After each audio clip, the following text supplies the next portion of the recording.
മയൂരിയുടെ അടുത്തു നിന്നും ഫോൺ നിർത്താതെ റിങ് ചെയ്തതും ഞെട്ടി ഉണർന്ന മയൂരി ഫോൺ എടുത്ത് നോക്കി. തൻ്റെ ഫോണല്ലാതെന്ന് കണ്ടതും അവൾ ഫോൺ തിരികെ വെക്കാനൊരുങ്ങിയതും നമ്പർ നല്ല പരിചയം തോന്നിയതുകൊണ്ട് അവൾ തൻ്റെ ഫോൺ എടുത്ത് ആ നമ്പർ ഡയൽ ചെയ്തു. സ്ക്രീനിൽ തെളിഞ്ഞ ആ പേര് കണ്ടതും അവൾ ഞെട്ടലോടെ അതിലേക്ക് തുറച്ചു നോക്കി.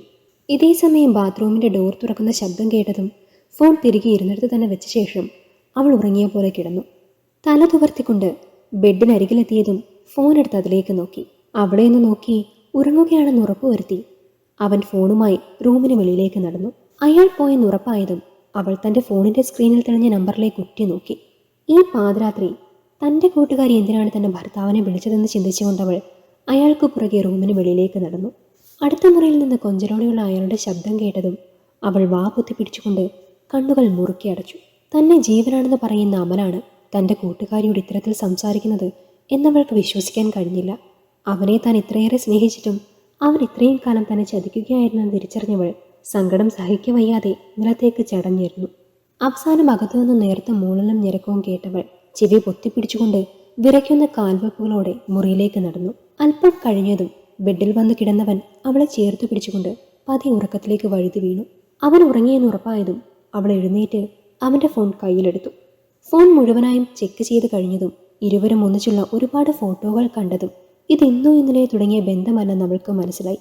കൂട്ടുകാർക്കൊപ്പം ട്രിപ്പ് പോവുകയാണെന്നും ഓഫീസ് കാര്യത്തിനായി പുറത്തു പോവുകയാണെന്നും എല്ലാം പറഞ്ഞ് അവൻ പോയതെല്ലാം അവളുടെ ഒപ്പമാണെന്ന് മനസ്സിലാക്കിയ നിരഞ്ജന സങ്കടത്തോടെ കണ്ണുകൾ മുറുക്കി അടച്ചു.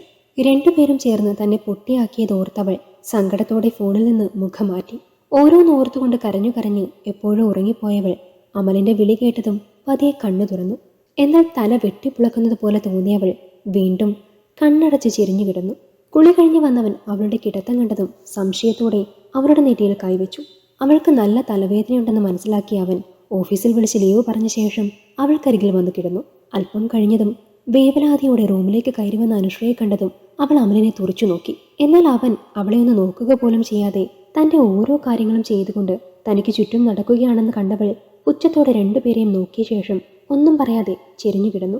അടുക്കളയിൽ നിന്നും രണ്ടുപേരും ചേർന്ന് പാചകം ചെയ്യുന്നതിൻ്റെ ശബ്ദം റൂമിൽ വരെ കേട്ടു തുടങ്ങിയതും അവൾ അസ്വസ്ഥതയോടെ കൈകൾ കൊണ്ട് ചെവി രണ്ടും അമർത്തിപ്പിടിച്ചു. അല്പം കഴിഞ്ഞതും ഒരു പാത്രത്തിൽ ചൂട് കുടിയേറിക്കഞ്ഞിയുമായി തനിക്കരികിലേക്ക് വന്ന അമലിനെ കണ്ടതും അവൾ ദേഷ്യത്തോടെ തല ചെരിച്ചു. എന്തുപറ്റി? ചെവി വേദനിക്കുന്നുണ്ടോ? ഇരു ചെവിയും അമർത്തിപ്പിടിച്ചിരിക്കുന്നത് കണ്ടവൻ സംശയത്തോടെ അവളുടെ കവിളിൽ കൈവച്ചുകൊണ്ട് തിരക്കി. ചെറുതായി വേദനിക്കുന്നുണ്ട്. സാരമില്ല, വൈകിട്ടേ നമുക്ക് ഡോക്ടറെ ചെന്ന് കാണാം. തൽക്കാലം നീ കഞ്ഞി കുടിക്ക്. ചൂട് കഞ്ഞി സ്പൂൺ കൊണ്ട് കോരി ഊതി ചൂടാറ്റി തനിക്ക് നേരെ നീട്ടുന്നവനെ കണ്ടതും സംശയത്തോടെ അവനെ നോക്കി. എന്തേ, കഞ്ഞി വേണ്ടേ? എനിക്ക് വേണ്ട. കഞ്ഞിക്ക് കയ്പ് കാണും. ഇല്ല, നീ നോക്കിക്കേ എന്ന് പറഞ്ഞുകൊണ്ടവൻ ഒരു സ്പൂൺ കഞ്ഞി തൻ്റെ വായിലേക്ക് വെച്ചുകൊണ്ട് അവളെ നോക്കി. അത് കണ്ടതും അവൾ അവൻ നീട്ടിയ കഞ്ഞി വായിലാക്കി. ഓരോ സ്പൂൺ കഞ്ഞിയും അവൾക്ക് കോരി നൽകുമ്പോഴും ഇടയ്ക്കിടെ അവൻ്റെ കണ്ണുകൾ ഡോറിന് നേരെ നീങ്ങുന്നത് അവൾ കണ്ടു. അത് കണ്ട് പുച്ഛത്തോടെ അവനെ നോക്കി. അമൽ, നീ അറിഞ്ഞായിരുന്നോ ജയേഷിന്റെ ഭാര്യ അവന്റെ അവിഹിതം പൊക്കിയെന്ന്? നീ അറിഞ്ഞിരുന്നോ? പെട്ടെന്നുള്ള അവളുടെ സംസാരം കേട്ടതും അവൻ ഞെട്ടലോടെ അവളെ തുറച്ചു നോക്കി. എന്തേ, നീ അറിഞ്ഞില്ലേ? അവന്റെ നോട്ടം കണ്ടതും അവൾ പുഞ്ചിരിയോടെ തിരക്കി. ഇല്ല, ഒറ്റ വാക്കിൽ മറുപടി പറഞ്ഞുകൊണ്ടവൻ അസ്വസ്ഥതയോടെ അവളെ നോക്കി. ഡിവോഴ്സ് വാങ്ങുക എന്നവൾ എന്നെ വിളിച്ചപ്പോൾ പറഞ്ഞു. ഇനിയിപ്പോൾ എന്തോ ആവോ. അല്ല, ഒരു കണക്കിന് ഡിവോഴ്സ് തന്നെയാണ് നല്ലത്. കൂടെ നിന്ന് ചതിക്കുന്നതിനെ എന്ത് പേരിലാണ് വിളിക്കേണ്ടത്? കൂടെ ജീവിക്കുന്ന ആള് ഇതേവരെ ഒന്നും അറിഞ്ഞില്ലെന്ന് കരുതി ഇനി മുന്നോട്ടും അങ്ങനെ ആവുമെന്ന് കരുതരുത്. നീ തന്നെ ഒന്ന് ചിന്തിച്ചു നോക്കിക്കേ. നീ ഇപ്പൊ എന്നെ ചതിക്കുന്നുണ്ടെങ്കിൽ. അവൾ പറഞ്ഞു തുടങ്ങിയതും കയ്യിലുണ്ടായിരുന്ന കഞ്ഞിയും പാത്രവും നിലത്തേക്ക് വീണു. അത് കണ്ടതും അവൾ പുച്ഛത്തോടെ അവനെ നോക്കി. എന്തുപറ്റി? അതറിയാതെ കൈ സ്ലിപ്പായതാ, വിക്കലോടെ പറഞ്ഞുകൊണ്ടവൻ വിളറിയ മുഖത്തോടെ അവളെ നോക്കി. അത് സാരമില്ല, ഇത്തിരി കഞ്ഞിയല്ലേ. അവനെ ആശ്വസിപ്പിച്ചുകൊണ്ട് അവൾ അവനെ നോക്കി പുഞ്ചിരിച്ചു. അല്ല, നമ്മൾ എന്താ പറഞ്ഞുകൊണ്ടിരുന്നത്? ആ, ജയേഷിന്റെ കാര്യം.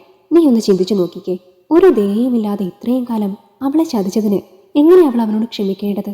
നീ ഒന്ന് ചിന്തിച്ചു നോക്കിയേ. ഞാൻ അങ്ങനെ ചെയ്താൽ നീ ക്ഷമിക്കുവോ? അവനില്ല എന്ന അർത്ഥത്തിൽ യാന്ത്രികമായി തലയാട്ടി. അതിപ്പോ നീയാണ് ചെയ്തതെങ്കിൽ ഞാനും ക്ഷമിക്കില്ല.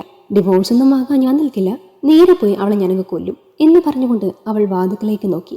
അവിടെ താൻ പറഞ്ഞത് കേട്ട് തറഞ്ഞു നിൽക്കുന്ന അനുവിനെ കണ്ടതും അവൾ ഒന്ന് ചിരിച്ചു. കേറുവാ, നീ എന്താ അവിടെ തന്നെ നിന്ന് കളഞ്ഞത്?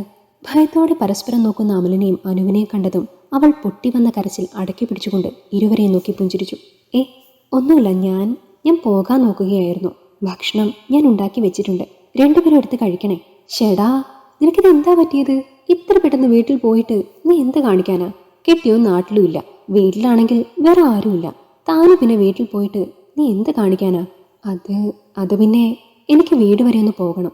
ഇന്നലെ അച്ഛൻ വിളിച്ചപ്പോൾ എന്നോട് അവിടെ വരെ ഒന്ന് ചെല്ലാൻ പറഞ്ഞിരുന്നു. അപ്പോൾ ഇന്ന് പോയി എന്ന് വരാൻ വെച്ചു. അപ്പോഴാണ് നിനക്ക് വയ്യെന്നറിഞ്ഞത്. അപ്പോൾ പിന്നെ നിന്നെ കണ്ടിട്ട് പോകാമെന്ന് കരുതി. അവരുടെ ബെഡിൽ വെച്ചിരുന്ന തൻ്റെ ബാഗ് എടുത്ത് ചുമലിൽ തൂക്കിക്കൊണ്ട് അവൾ അവരോട് യാത്ര പറഞ്ഞ ശേഷം പെട്ടെന്ന് അവിടെ നിന്നും ഇറങ്ങി. ഷെടാ, ഇവൾക്കിത് എന്തു പറ്റി? ഇനി ഇവൾക്ക് വല്ല അവിഹിതം ഉണ്ടോ ആവോ? അത് കേട്ടതും ഞെട്ടലോടെ അവളെ നോക്കി അമൽ. അവൾക്ക് മുഖം കൊടുക്കാതെ പെട്ടെന്ന് അവിടെ നിന്നും എഴുന്നേറ്റ് പുറത്തേക്ക് നടന്നു. അമൽ, ഇത് ഞാൻ നിനക്ക് തരുന്ന അവസാന അവസരമാണ്.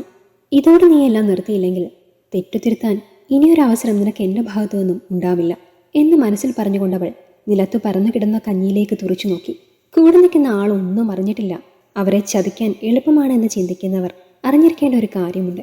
നിങ്ങൾക്ക് അവരെ ചതിക്കാൻ സാധിക്കുന്നത് അവർക്ക് നിങ്ങളോടുള്ള വിശ്വാസ കൂടുതൽ കൊണ്ടാണ്. ഒരിക്കൽ അത് നഷ്ടപ്പെട്ട് കഴിഞ്ഞ് പിന്നെ ഒരിക്കലും അത് തിരികെ വരില്ല എന്ന് ഓർക്കുന്നത് നല്ലതാണ്. ഈ കഥ നിങ്ങൾക്കിഷ്ടമായെങ്കിൽ ലൈക്ക് ചെയ്യൂ. നിങ്ങളുടെ അഭിപ്രായങ്ങൾ കമൻ്റായി രേഖപ്പെടുത്തൂ. കൂടുതൽ കഥകൾ കേൾക്കാൻ ഈ ചാനൽ സബ്സ്ക്രൈബ് ചെയ്യൂ.